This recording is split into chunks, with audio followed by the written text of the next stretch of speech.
Monsieur le Président de l'Assemblée nationale, Mesdames, Messieurs les députés, avec votre permission, le secrétaire d'État va dire le mot de remerciement du gouvernement.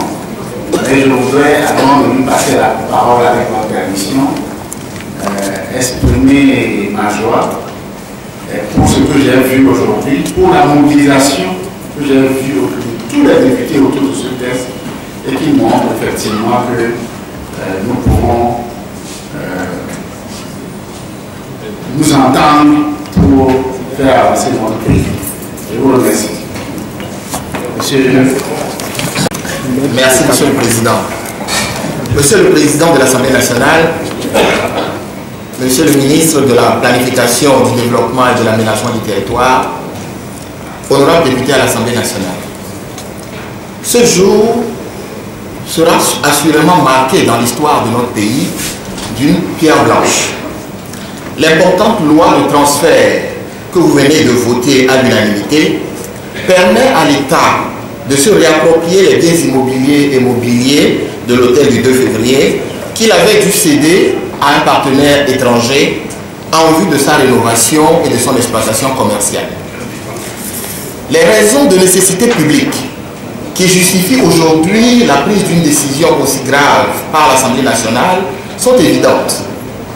L'hôtel, par sa situation géographique, son histoire, son état actuel, l'importance qu'il représente dans l'économie hôtelière du Togo et l'agenda diplomatique de notre pays, imposait qu'une décision de cette nature soit prise à l'unanimité.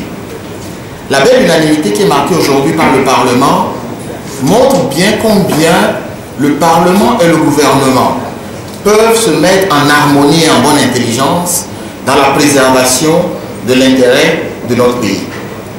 Monsieur le Président, honorable député, le gouvernement voudrait vous assurer qu'un usage convenable sera fait de la loi que vous avez votée aujourd'hui. Il faudrait saisir l'occasion pour rassurer également l'Assemblée nationale et les opérateurs économiques que cette décision est une décision que notre pays n'abuse, dont notre pays n'abuse pas.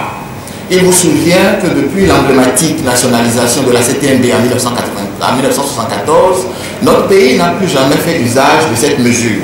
C'est dire que la situation actuelle l'imposait. Nous voudrons également vous assurer que les droits indemnitaires du partenaire sont respectés et que la législation de notre pays, ainsi que les institutions et les procédures, garantissent l'ensemble des droits des opérateurs économiques. Monsieur le Président, le gouvernement saisira dès la promulgation de cette loi, ainsi que vous l'avez souhaité, la commission d'évaluation de l'indemnité et vous soumettra dans un délai raisonnable un projet de loi d'indemnisation.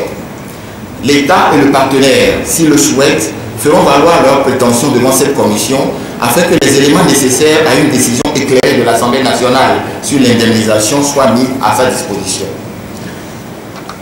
Le gouvernement fera un usage convenable de la loi que vous venez d'adopter et assure que l'ensemble des investissements opérés dans notre pays sont protégés par nos lois.